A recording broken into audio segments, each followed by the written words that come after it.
Good morning, you guys. I'm homesick today, so I thought I would make a video and just kind of talk about some questions that I had seen on YouTube from people, curious about the military lifestyle and what it's like to be a female in the military.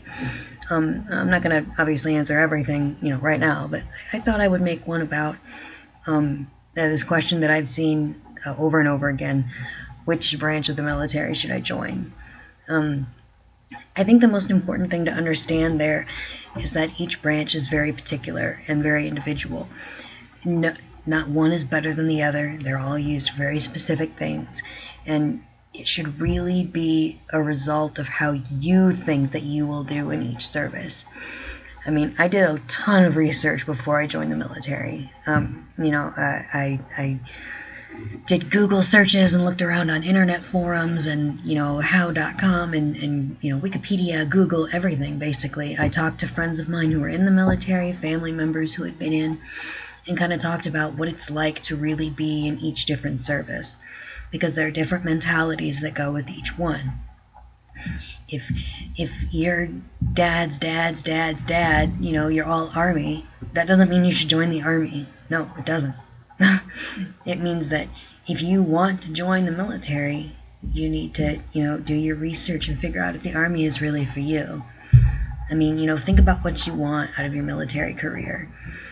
If you want to do a lot of traveling, if you, depending on what kind of job you want, and it's very important to look at what kind of jobs you are actually interested in, not the ones that the recruiter says, here, have this one, it's super cool. No, don't do that. Don't do that.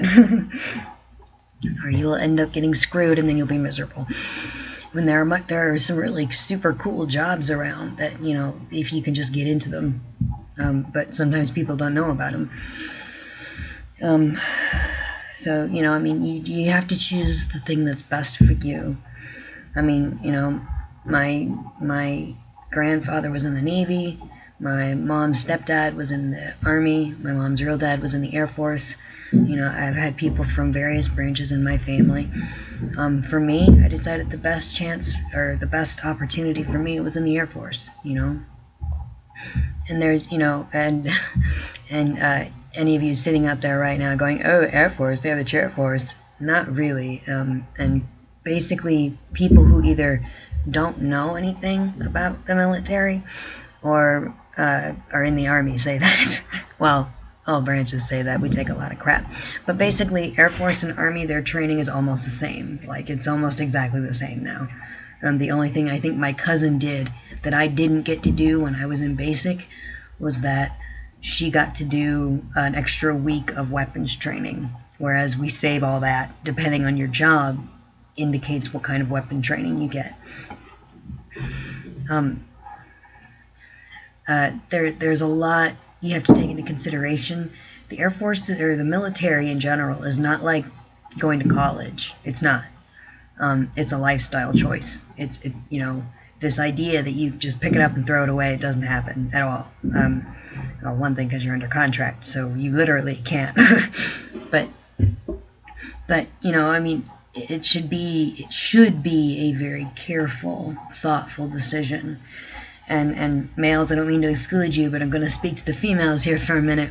It's very important for females, very important that they think very carefully about this. Females have to give up a lot in the military. We do. And males will be, no, you don't. No, you guys don't. It's very different. Females are not treated with the same amount of respect that males get. We're the subject of a lot of ridicule. You find those idiots, usually right out of high school, that tell you to go back to the kitchen and stupid stuff like that. I mean, we take a lot of crap. Sometimes people will make fun of us or assume that, we get hurt too easily and we're wimps, and we take a lot of crap. We have to give up a lot, And then, of course, there's the subject of sexual assault. That has become a huge issue lately, thankfully, as it should fucking be. You have these females who join the military and, usually the perpetrators are male, and usually it's service member on service member, unfortunately. I've been at my training station for 2 years, and I've had half a dozen friends, unfortunately, get sexually assaulted. You know, some, Air Force on Air Force, Army on Air Force. It crosses branches. It's not definitely not restricted to one service in particular. It crosses all services. When I was doing research on which branch I wanted to join, I did look at rape rates 2 years ago. Back then it was like Army had the most, Marine Corps, Navy, and then Air Force. And now I think the reporting rates have switched a little bit. So it's still, Army is still the most, and then Navy, and then I think Air Force and Marine Corps, because I guess they're getting more women to report, which frickin' absolutely. It's nice that, I can't speak for the other branches, but I know the Air Force has like flipped shit about this issue, and we've gotten about 10,000 briefings on it in the last 6 months, which is good. I mean, if male or female, if you can't respect, if you can't have basic respect for another human being, you don't deserve to be in the military. You don't deserve that all the privilege that goes along with it. You don't. And you just need to turn around and walk away. Check yourself into prison before somebody else has to, It's ridiculous.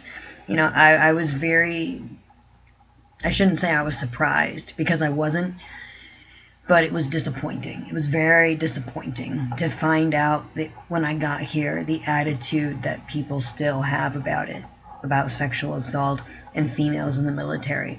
We are still not completely accepted. We're not. And it's an unfortunate fact that we have to learn to kind of deal with, and we have to learn to stick up for ourselves, because no one else is going to. Sometimes, I've read these terrible stories where the chain of command actively just screws over the victim and protects the guy who did it, and it's bullshit. So females, if you're going to join the military, you have to be prepared for that. You have to be prepared to just be ready to come back swinging if something happens to you, because depending on your chain of command, you may or may not get a lot of help. I've been very lucky. My friends here, my chain of command is pretty serious about the issue, and he's really done a lot of good work with them, and thankfully. But I've heard other places where they're not so lucky, and people get brushed off and they don't get taken care of, and it's unfortunate. So I kind of got on my soapbox there for a minute. I'm very, very passionate about that issue, and it makes me very angry that it happens at the frequency it does, and the blatant disrespect that is shown towards females and males. Males obviously are sexually assaulted as well, and they need to be able to come forward and report too, and not okay, sorry, but there needs to be protection for both sides, male and female. No one deserves that. I don't care how you're dressed or how you are at, whatever. The punishment for wearing a skirt is not rape. It's not rape. Repeat that to yourself. But I get way too wound up about that issue, so I'm sorry about that. Well, I'm not sorry, but I just rambled for 8 minutes about it. As far as other things when it comes to joining the military, and this could just be where I'm stationed at. I am at DLI. I am a linguist with the Air Force, and about 70%, I would say, of the females that I've encountered here in all services all come from really terrible families. And that could just be an observation on my part. It may not be service-wide. I would be interested in knowing if it is. And, if it's all services, just one particular, if it's certain bases, if it's certain jobs, I would be very interested in knowing that.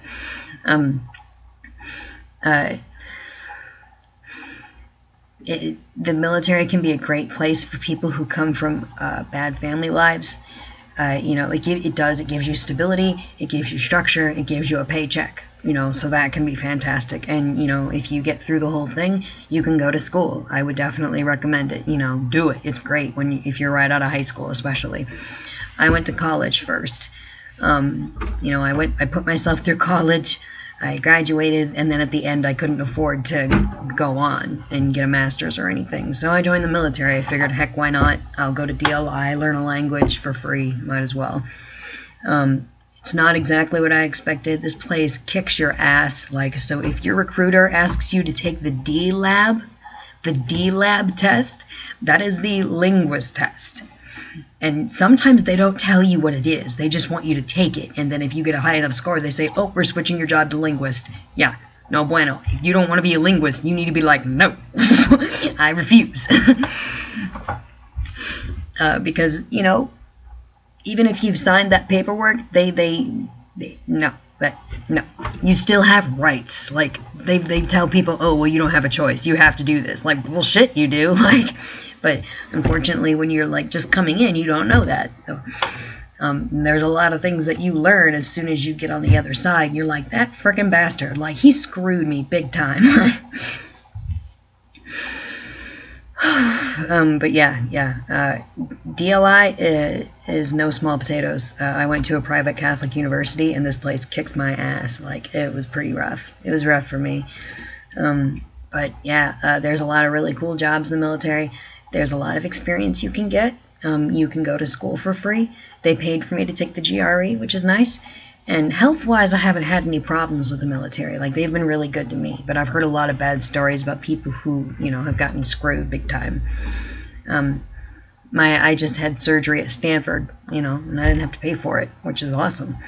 But, there are pros like that, steady paycheck, healthcare, especially healthcare. It's a place to go if you come from, a bad family life, definitely. It's great if you're right out of high school. It's awesome. But there are also cons, you have to, sometimes, unfortunately, we have to watch out for ourselves. Females make up 15% of the military, and statistically, a third of all females get raped every year. That's unfortunate, and you have to be ready to come back swinging if they don't do shit about it, because, you may have to. Unfortunately, that's the ugly truth. It is a lifestyle choice to be in the military. It is not something you just pick up and throw away. It's not. It's a lifestyle choice. And, I'm used to structure. I went to college. I'm used to working hard and having to work for myself. And it's still a struggle for me because some of my sergeants are younger than me. And I'm like, I could do this better than you. And it's very frustrating sometimes. But you have to learn to kind of key that back and just kind of pick and choose your battles. It always looks good on a resume. So I'm not even going to be like, don't join the military. Because, if you feel like you need to, if you feel like, that has to be an option for you, whether it's your first choice or your last choice, you just have to kind of go and experience it. And then if you hate it, well, you'll get paid while you hate it. But it's definitely a choice that you make very carefully to join any of the 4 branches. Oh, and the Coast Guard. Don't forget the Coast Guard. Puddle Pirates, I love you guys. It has to be a very careful choice. It's not something you just, boom, decide, oh, I'm going to join the military. No, it's a big deal, and it should be. So if people are treating it like it's not, then ignore them, because they clearly have no idea what they're talking about. It's a big deal, and you need to take it seriously. So don't join services based on stereotyped reputation, because some people are like, I want to join the Air Force because it's easy. Well, it's not, because we basically do everything the same as the Army. So, and we have for several years. The one thing the Army does do, though, which I didn't know, is that if you have student loans, they pay back a third of your student loans every year, which I had no idea. If I'd have known that, it would have been very difficult for me to choose between Air Force and Army. I would have been like, ooh. So, make your decisions carefully. I'm going to go ahead and cut this off here because I've been rambling for about 15 minutes. Okay, so if anybody has any questions or anything, throw them at me. I don't believe in covering up or sugarcoating stuff. So, if you have any real questions, I'll throw some answers out there. You guys have a good rest of the week. Bye-bye.